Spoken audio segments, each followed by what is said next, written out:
Somewhere, right now, a financial advisor is telling a client the same three words they've been repeating for 40 years. Spend less, save more. It is the least controversial sentence in the entire history of personal finance. Nobody has ever gotten fired for saying it. Nobody has ever built a following by arguing against it. What if the advice worked? Not a little. Not the version where you skip one latte and feel briefly superior about it. What if tens of millions of people actually did it, all at the same time, for years?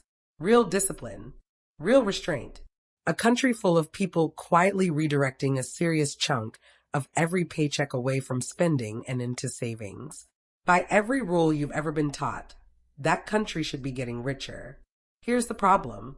It might not be. It might, under the wrong conditions, be doing the exact opposite. And the reason has nothing to do with willpower or budgeting apps or anyone doing anything wrong.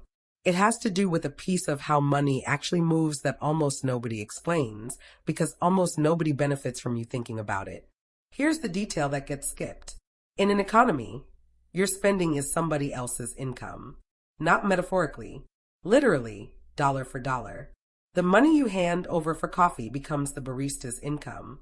The barista spends part of that on rent, which becomes the landlord's income.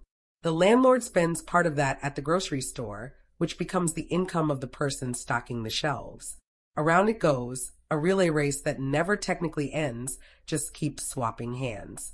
Economists call this the circular flow of income, which might be the most boring sounding phrase in the entire field, right up until you notice what it quietly implies. If spending is income, then less spending is, by definition, less income for somebody else. Personal finance content will never tell you this part, because personal finance is written from inside one household trying to get ahead. And from in there, saving looks like a purely private decision with zero consequences for anyone else. Zoom out to the level of an entire economy, though, and saving stops being private. It becomes a decision that quietly removes money from a paycheck belonging to someone you will never meet. That's the whole plot twist, sitting right there in plain sight the entire time. This isn't a theory some finance account cooked up last week to farm engagement. It's nearly a century old. It's called the paradox of thrift, and it's most associated with the economist John Maynard Keynes, who was writing about it while watching the global economy collapse into one of the worst downturns in modern history during the 1930s. The paradox works like this. Saving is rational and beneficial for one household. It builds a cushion. It reduces stress. It buys options. But if every household decides to save more and spend less at the same moment, total spending across the whole economy drops. Businesses see less revenue. Businesses respond to less revenue the way they always do, by cutting costs, which often means cutting jobs or freezing pay. The people who lose income, or who are simply scared of losing it, save even more, this time out of fear instead of discipline. Spending falls again. The loop feeds itself. And here's the part that tends to make people go quiet for a second. In the extreme version of this, a population trying harder to save can end up with less total savings sitting in the economy than before, because the incomes everyone was saving out of have shrunk in the meantime. The individually smart decision, multiplied by millions of people acting at once, can quietly undermine the exact goal everyone was chasing. This is core curriculum, not a hot take. It gets taught to first-year economics students specifically because it's such a clean example of something that shows up constantly in this subject. What makes sense for one person, and what happens when everyone does the same sensible thing at once are not always the same answer. If you're the kind of person who enjoys finding out the advice everyone repeats has a hidden asterisk and nobody mentions, subscribe. This is the entire reason the channel exists. Picture one household budget. Income comes in. Expenses subtract from it. Whatever's left over becomes savings. Clean. Linear. Simple enough to explain to a 12-year-old. Now picture the entire economy as one giant household, because that's the mental shortcut almost everyone defaults to without noticing. This is one of the most common reasoning errors in economics, and it has its own name, the fallacy of composition. It's the idea that something true for one part of a system doesn't automatically stay true for the whole system. One fan standing up at a stadium sees the game better. Every fan standing up at once, and nobody sees better than before. Everyone's just less comfortable now, standing for 3 hours over a game they could have watched sitting down. One farmer with an unusually good harvest earns more money that year. Every farmer having an unusually good harvest simultaneously, and prices collapse because supply floods the market, meaning the farmers as a group can end up earning less, not more, from their own success. Saving follows the identical shape. You saving more is you standing up at the stadium. Everyone saving more at the same time is the entire stadium standing up together, and the view does not improve for a single person in it. It would be easy to land here and decide that saving is bad for an economy, which would be exactly the wrong conclusion to walk away with. The paradox of thrift isn't an argument against saving. It's an argument about timing and about what that saved money actually does the moment after it lands in a bank. Saved money doesn't vanish into some void. Almost all of it goes somewhere. It sits in a bank, and banks are not vaults where deposits take a nap. Banks lend a portion of every deposit back out to other people and businesses who use it to buy homes, start companies, expand operations, hire staff. That same dollar can walk right back into the economy through a completely different entrance, not as somebody's coffee order this time, but as somebody else's small business loan. This is the part that gets erased every time this idea gets flattened into a headline. Savings and investment are connected. In a financial system that's actually functioning, money saved by one group can become money borrowed and spent by an entirely different group, simply redirected from everyday consumption toward things like construction, equipment, or expansion. So the real question was never, would a sudden national savings spree hurt the economy? The real question is, what happens to that money next, and how fast does the financial system manage to put it back to work? This is where it stops being a tidy yes or no and turns genuinely situational, because identical behavior produces wildly different outcomes depending on the starting conditions. Picture an economy running hot. Factories near full capacity. Almost everyone who wants a job has one.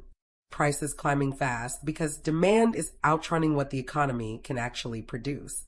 In that world, a sudden wave of disciplined saving can be stabilizing. Less spending pressure can cool rising prices without triggering mass layoffs because the economy needed the brakes applied in the first place. Now flip it. Spending is already sluggish. Businesses are already nervous. Unemployment is already elevated. In that world, the same collective pullback in spending is like slamming the brakes on a car that's already crawling. It risks tipping something fragile into something broken because businesses lose customers precisely when they can least afford to. Same behavior, same decision, medicine in one environment, poison in the other. That's not a flaw in the theory. That is the theory functioning exactly as intended, because economics almost never deals in universal rules. It deals in conditions. This isn't purely hypothetical either. Japan spent decades with a household savings culture that was, by most international comparisons, unusually strong, running alongside a long stretch of weak consumer spending and sluggish growth from the 1990s onward, a period widely studied by economists as a real-world illustration of exactly this dynamic. Strong saving habits, combined with cautious spending and cautious business investment, fed into a long period where growth stayed weak, even though households, on paper, were doing everything the personal finance textbooks recommend. There's a more recent example, too. During the early 2020s, widespread lockdowns and reduced spending options led to a well-documented spike in household saving rates across several major economies, simply because there was less to spend money on and more uncertainty about the future. Once restrictions lifted, a lot of that built-up saving reversed quickly into a burst of spending, which then became its own story about prices rising faster than usual. The pattern flexed in both directions, savings surging when spending options disappeared, then unwinding hard once they came back. Neither of these examples proves saving is dangerous. They prove that saving behaves differently depending on why it's happening and what the rest of the economy is doing at the same time. Context isn't a footnote to this theory. Context is the theory. There's a psychological wrinkle buried in here that makes the whole thing stranger.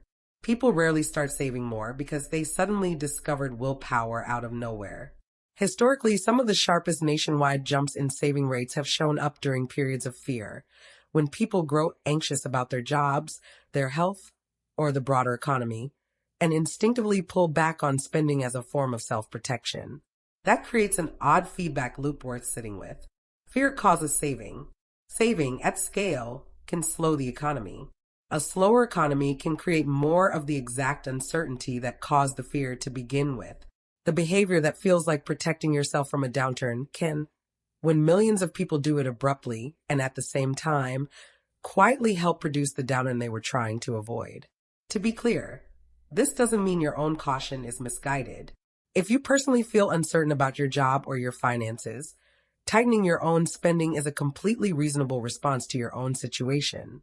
The paradox only shows up at the aggregate level, when that same reasonable individual response happens everywhere, all at once. What's protective for the one becomes structurally different when multiplied across the many. Here's a layer almost nobody brings up, and it's about timing rather than totals. Imagine this sudden wave of saving doesn't land evenly.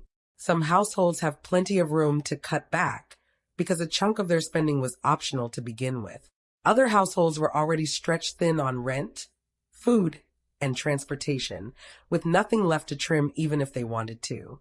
If the households doing most of the new saving are the ones with more disposable income in the first place, the businesses hit hardest aren't the essential ones. They're the ones selling meals out, entertainment, travel, and non-essential retail, which happen to employ a disproportionate share of lower-wage workers. So the pullback in spending doesn't land evenly. It concentrates in specific industries, and the job losses that can follow tend to concentrate among people who were not the ones doing the extra saving in the first place. The households tightening their belts to build a cushion are, in the least generous version of this story, indirectly pulling income away from households that had almost no cushion to begin with. None of this makes responsible saving a moral failure. It just reveals what happens once you accept that an economy is a web of interdependent spending, not a stack of separate, sealed-off bank accounts. The consequences of a financial decision don't stop at the edge of your own household. They travel, quietly, toward people you will never meet and never think about. Now, let the hypothetical run longer. What if this burst of national discipline didn't last one strange month, but several years? In year one, the shock is mostly pain. Spending falls faster than the financial system can redirect that saved money into new investment, and that lag is exactly where downturns tend to live. Businesses that depended on steady consumer spending have to adjust fast, sometimes too fast to avoid layoffs. By year 3 or 4, assuming the financial system is doing its job properly, something starts to shift. Banks and investors, sitting on larger pools of saved capital than before, start looking for places to put that money to work. Interest rates on loans tend to ease, since more available credit is chasing fewer borrowers, which makes it cheaper for businesses to expand, cheaper for people to buy homes, cheaper to start something new. The very money that hurt short-term consumer spending starts showing up on the opposite side of the ledger, as fuel for longer-term investment. This is why economists studying this pattern tend to avoid handing out a simple verdict of good or bad. They describe it as a reallocation, spending shifting away from immediate consumption and toward future productive capacity, with a genuinely uncomfortable transition period sitting in the middle, the part that, from the outside, looks a lot like things falling apart, right before they don't. Here's something almost nobody accounts for when imagining sudden collective financial discipline. The painful part of this story happens fast and gets noticed immediately. Layoffs, closed storefronts, falling revenue, all visible within months, all easy to put in a headline. The beneficial part, the expanded investment, the cheaper credit, the new businesses eventually funded by all that saved capital, unfolds slowly over years, and nobody experiences it as a single dramatic event worth reporting on. That mismatch in speed explains a lot about how people end up talking about the economy. The costs of collective saving are loud and immediate. The benefits are quiet and delayed. Which means if you only judge this behavior by what happens over the following few months, you will almost always conclude it was a mistake, even in the version of the story where it eventually pays off years later. Here's the honest answer, the kind that refuses to fit neatly into a headline. A sudden, sustained, dramatic increase in national saving would almost certainly cause real short-term pain, because consumer spending is the largest single piece of economic activity in a consumption-driven economy like the United States. A sharp pullback in spending would ripple through retail, hospitality, entertainment, and any business whose revenue depends on people choosing to buy things they don't strictly need. But stretch the horizon out, and the answer shifts. More national saving, if it flows efficiently into investment, tends to expand a country's productive capacity over time. It can lower the cost of borrowing, since more available savings generally means more available credit. It can fund the building of factories, technology, housing, infrastructure. Economies with historically strong domestic saving have often built substantial pools of capital that funded long-term industrial growth, precisely because that saved money didn't sit idle. It got recycled into investment again and again. So this was never really a paradox about saving being good or bad. It's a paradox about two different time horizons colliding. What weakens an economy in the short run can strengthen it in the long run. What feels responsible for one person right now can feel destabilizing for the entire system this month, while still being exactly the thing that quietly builds the system's foundation for the next decade. Step out of the hypothetical for a second, because a miniature version of this tension exists closer to home than an entire national economy ever will. You've probably felt this without ever naming it. A local town where everyone gets nervous at the same time and cuts spending together, and small businesses start closing one after another, each closure making the remaining ones more nervous. A household where one person tightens spending out of guilt after a big purchase, and it quietly changes the dynamics for everyone else who depended on that spending in some way. A friend group where one person becomes strict about not going out to save money, and it doesn't just change their own bank balance, it reshapes the whole group's plans, because their spending was propping up somebody else's Friday night without either of them realizing it. None of that means the underlying instinct is wrong. It means money was never actually private in the first place. Every dollar you save or spend is one half of a transaction that involves somebody else on the other end, whether that's a business, an employee, or your own future self, waiting a few years down the line to collect on the decision you're making right now. There's one more character in this story who hasn't spoken yet, and it's the part of the economy most people forget even has a role here. When households and businesses pull back on spending at the same time, governments are often the only remaining actor with the ability to spend when nobody else will. This is one of the reasons the paradox of thrift became such an influential idea in the first place. If millions of individuals acting rationally can collectively make a downturn worse, then the case for some outside actor stepping in to spend during exactly that moment starts to look less like a controversial opinion and more like basic arithmetic. Public spending on infrastructure, unemployment support, or direct programs can, in theory, replace some of the spending that private households and businesses have simultaneously withdrawn, buying time for that reallocation from consumption to investment to actually happen without the economy falling apart in the meantime. This doesn't mean government spending is a magic offset with no downsides of its own, or that every dollar spent this way is spent well. It means the paradox of thrift isn't just an interesting academic curiosity. It's one of the actual reasons economic policy during downturns tends to lean toward more public spending rather than less, even though that idea sounds, on its surface, like the opposite of what a struggling economy should be doing. It's worth being honest about where this idea stops applying cleanly, because treating any economic theory as a universal law is how you end up making bad predictions. The paradox of thrift tends to matter most in a closed system, or something close to one, where spending that leaves one household has nowhere else to go but into another household's income within the same economy. Open up trade with the rest of the world, and the picture gets murkier. Saved money can flow into foreign investments. Reduced domestic spending can be partially offset by foreign demand for exports.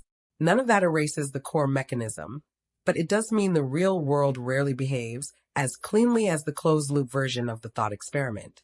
The theory also assumes the financial system successfully redirects saved money into investment at a reasonable pace. If banks become too cautious to lend, or businesses become too nervous to borrow even when credit is cheap, that saved money can sit idle for far longer than the theory assumes, stretching out the painful part of the story without the compensating benefit showing up on schedule. Economists have a specific term for exactly this kind of stuck situation. Though the important part isn't the label, it's the reminder that the mechanism depends on money actually moving, not just accumulating. None of this weakens the core insight. It just means the paradox of thrift is a genuine force acting on the economy, not a complete forecast of exactly what will happen every single time. Which, honestly, describes most of economics.